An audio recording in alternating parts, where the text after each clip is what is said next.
Got the opportunity to interview Lyle C, an incarcerated individual who has been on death row for the last 26 years of his life. After sharing his story, he shed light on the three most prominent kinds of prison labor, as well as his engagement in the third type of prison labor, coerced prison labor.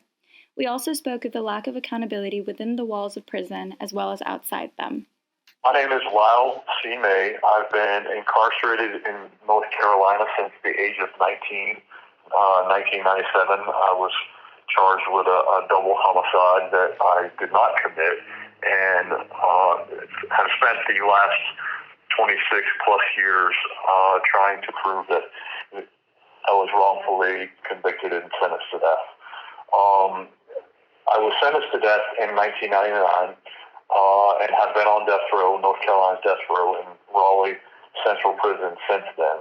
Central Prison was the first prison constructed in North Carolina. Its funding was authorized by the North Carolina General Assembly in their 1868-69 session, with all construction to be completed by inmates. In the 1940s, the prison was expanded to house a three-story prison industries building, which houses the state license plate fabrication shop and a complete print shop. There is prison labor, which is labor condoned and essentially forced by prison systems. Those are the incentive wage jobs that are paid pennies on the hour or pennies a day. You have 30 seconds remaining. There's subversive or black market hustles, or kind of the illicit activities that prisoners engage in and prison officials often try to stamp out. And then there's hybrid labor, which is a bit like what I do and jailhouse lawyers do in terms of journalism and legal.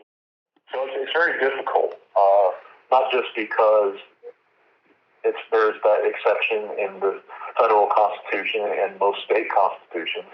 It's also difficult because the 1996 Prison Litigation Reform Act made it extremely difficult for prisoners to file lawsuits and seek to hold these prison systems accountable because of the labor. Both the long hours and the poor conditions and, just the general hardships of it. Lyle is referring to the 13th Amendment, passed in 1865, and the Prison Litigation Reform Act, passed over a century later in 1996. The 13th Amendment prohibits slavery, but provides for a glaring exception, allowing slavery as a punishment for crime, whereof the party shall have been duly convicted. For decades, state and federal prisons used this rule to enact forced labor upon the incarcerated, extending a form of slavery that many fought and died to abolish. The work was rarely humane and often plagued with dangers and conditions that would otherwise be illegal. In 1996, hoping to quell litigation stemming from these subhumane conditions, Congress passed the Prison Litigation Reform Act. The law had the intended effect, decreasing lawsuits filed, but, as Lyle explains, doing nothing to improve actual conditions. So I think it's a good way, and because this is a tort law class, I think it's a good idea to bring up the fact that there is a bill that's been floating through Congress that would amend the 13th Amendment and kind of abolish that exception to slavery as a form of punishment. And this idea is basically founded on forced labor in prisons. And the only way to really hold state and federal systems accountable for that forced labor is by abolishing that particular exception in the 13th Amendment. OSHA doesn't necessarily consider prison labor all the time, even though, some prisons and prison systems make a broad swipe at attempting to, provide safe workspaces. That's not always the case. The same with equal opportunities. Technically supposed to be unconstitutional to discriminate amongst prisoners for what types of jobs they have and what types of jobs they're given access to, but it happens.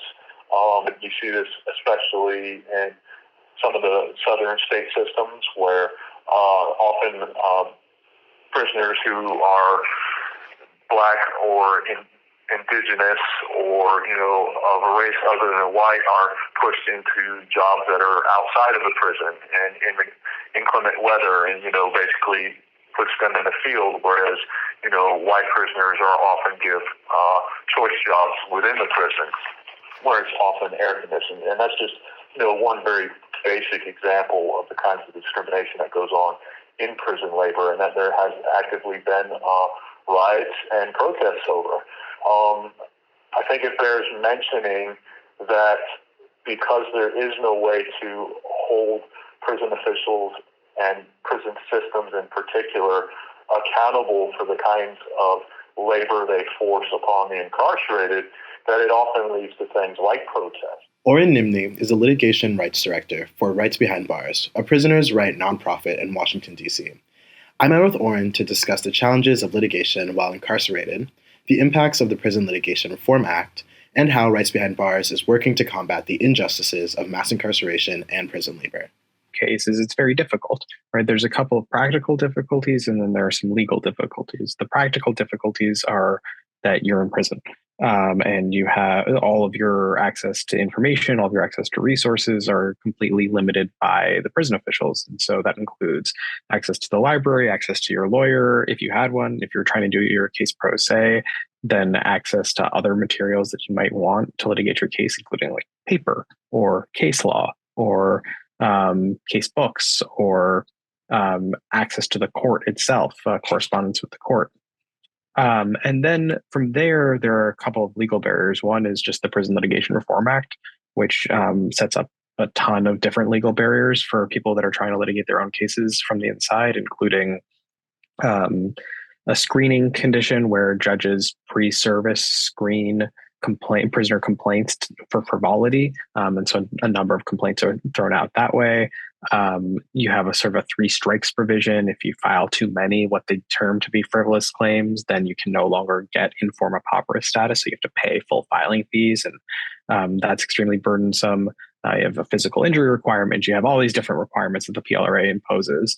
And then once you start litigating your case, not only are you at a deficit of information because, one party is represented usually by fairly competent counsel from either the DOJ, if it's federal, or the state AG's office, if it's state. Sometimes they'll contract out with private firms, but generally you have mostly sophisticated counsel that have done a lot of these cases. Also, you have this weird asymmetric development of the law where you have all of this pro se litigation brought by people that don't have enough resources and that are prevented from litigating their cases. And then you have these repeat government actors on the other side. And then so you have the development of prison law that way, where there's just huge resources on one side and no resources on the other.